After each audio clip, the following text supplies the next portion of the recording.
संसदीय क्षेत्र है, यहाँ पर भी आप में से कई साथी वहां प्रचार करने पे आए होंगे।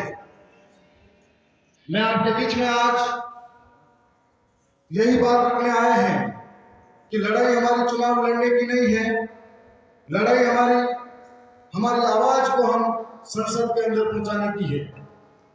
साथियों, हम लोग सड़कों पर विरोध करते हैं कि हमारे साथ जमीनें लूटी जा रही है, हम लोग ज्ञापन धरने देते हैं कि हमारे साथ कभी हाईवे के नाम पर जमीनों पर विस्थापित होना पड़ता है, तो कभी डैम के नाम पर विस्थापित होना पड़ता है, तो कभी आदिवासियों की जिंदगी को इतना सस्ता समझते हैं कि आए दिन इनको हर जगह प्रताड़ित किया जाता है।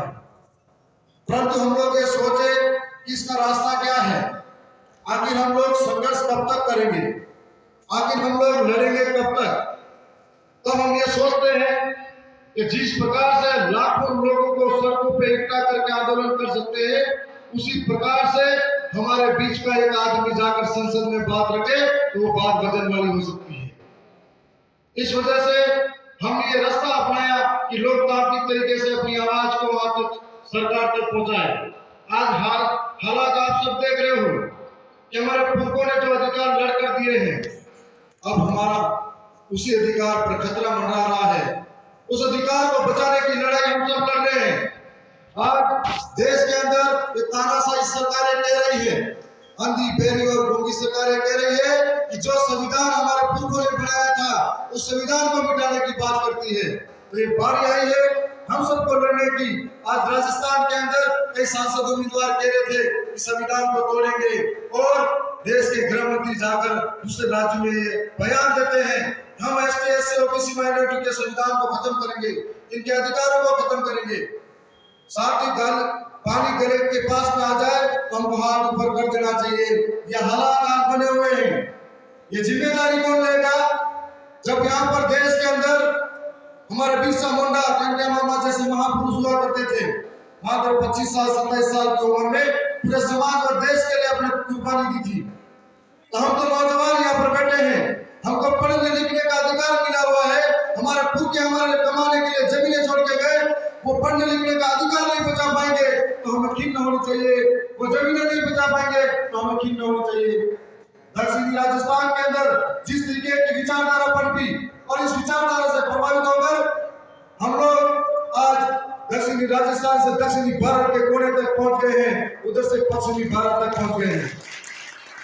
हम सब आज देख रहे हैं कि आज मध्य प्रदेश के जापुरा, रतलाम, बिलासपुर के अलावा भी गुजरात के अंदर, महाराष्ट्र के अंदर, उसके बाद में दादरा नगर हवेली और तेलंगाना, आंध्र प्रदेश, छत्तीसगढ़, झारखंड और आसाम जैसे इलाकों के अंदर भी दक्षिणी राजस्थान के ऊपर एक आस लगाए बैठे हुए आदिवासी हैं। जब वहां के लोग समझ सकते हैं इस बात को कि कितना महत्वपूर्ण है आज हमारा लड़ना, तो यहाँ के लोगों से बहुत बड़ी उम्मीदें हम रख सकते हैं। और हम लोगों को किसी जिम्मेदारी के साथ में आगे बढ़ना होगा कि वहां के लोग इस बात से इंतजार कर रहे हैं कि पूरे देश के आदिवासी, दलित, एसटी, एससी, ओबीसी माइनॉरिटी हम सब लड़ने के लिए तैयार हैं। हमारी लड़ाई किसी व्यक्ति विशेष से नहीं है। जिस प्रकार से डूंगरपुर बांसवाड़ा के अंदर वहां पर 45 सालों से कांग्रेस के नेता राज कर रहे थे और जैसे ही पार्टी बीजेपी आते ही बीजेपी में घुस गए। आपके इलाके के अंदर भी आप सब ये शिकायत करते हो कि पिछले 40 सालों से यहाँ पर कोई काम नहीं हुआ। पिछले 40 सालों से वोट देने वाले हम ही लोग थे और एक ही परिवार को वोट दे रहे थे। उन्हीं के परिवार से विधायक बनाते हैं, उन्हीं के परिवार से सांसद बनाते हैं और उन्हीं से परिवार से प्रमुख बना रहे हैं। बारी आपके हाथ में है। 5 साल तक उस सरकारों को गालियां देते हैं, 5 साल तक धरने ज्ञापन देते हैं, 5 साल तक। इससे करने से बेहतर है एक बार अपने मत का सही उपयोग कीजिए। इस वोट के उपयोग के माध्यम से हम लोग हमारी समस्याओं के लिए लड़ सकते हैं। देश के अंदर ऐसी देश विरोधी ताकतें हैं जो आदिवासियों को खत्म करना चाहती है। आज हमारी हालात बदलनी है।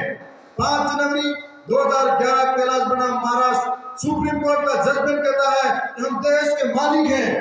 मालिकों की हालात क्या है? रोजगार के लिए आज भी दर भटकता है ये मालिक और सरकारी दफ्तर में जाता है तो चपरासी की लाते मार के बाहर निकालता है।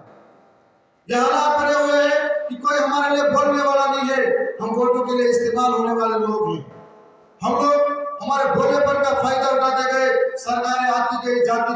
और आज इस देश का मुखिया जो पर्ची से बड़ा हुआ मुख्यमंत्री मध्य प्रदेश का या जागुआ आके कहता है कि हम ये फ्री के खाने वाले लोग हैं, ऐसे बयान देता है, तब हमें सोचना चाहिए कि ऐसे वोट देने से पहले हम लोगों को सोचना चाहिए कि हमारे लिए पूरे भले में कौन काम आएगा।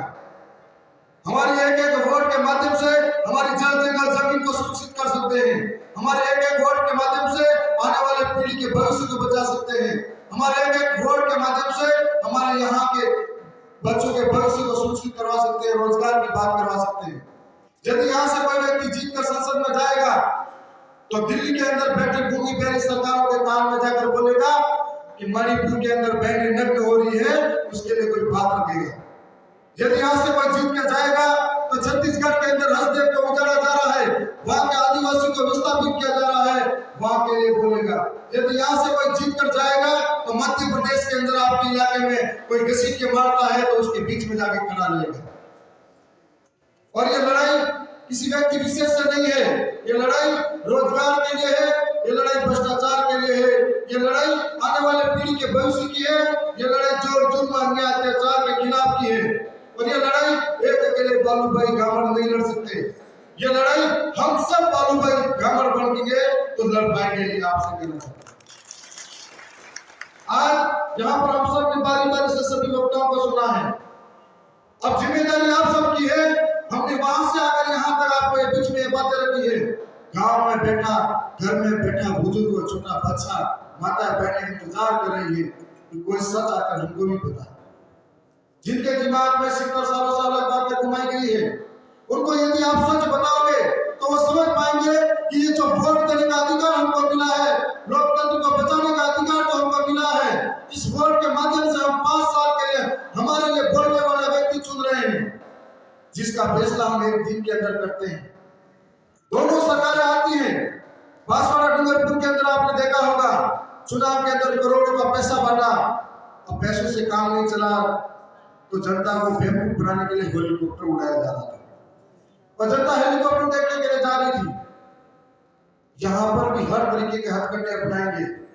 चुनाव नजदीक आएगा तो उनको भाई भतीजा नजर आएगा, चुनाव नजदीक आएगा तो उसको पुराना कार्यकर्ता नजर आएगा, चुनाव नजदीक आएगा तो उसको परिवार नजर आएगा, चुनाव नजदीक आएगा तो उसको क्षेत्र और गोत्र नजर आएगा, चुनाव नजदीक आएगा तो रुपया पैसा बांटेगा। अब आपकी बोली कितने में आप लगाते हो ये आप तय करना।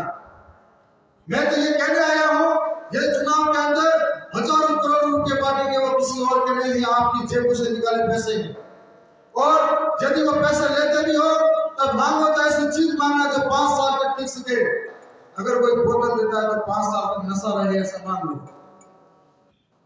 आपके एक एक वोट के माध्यम से यदि मांगो तो शिक्षा मांगो, आपके एक एक वोट के माध्यम से मांगो तो आपके इलाके का रोजगार मांगो, एक एक वोट के माध्यम से मांगो तो आपके स्कूल की व्यवस्था सुधारने का बात रखो, मांगो तो आप कैसे मांगो आपके आने वाली पीढ़ी का भविष्य मांग सको, मांगो तो ऐसा मांगो कि आपके लोगों के नौजवान जो डिग्रियां करके बैठा है और खेती पावड़ा चला रहा है, जिसके हाथ में कलम कागज होना चाहिए, उसके लिए रोजगार मांगो।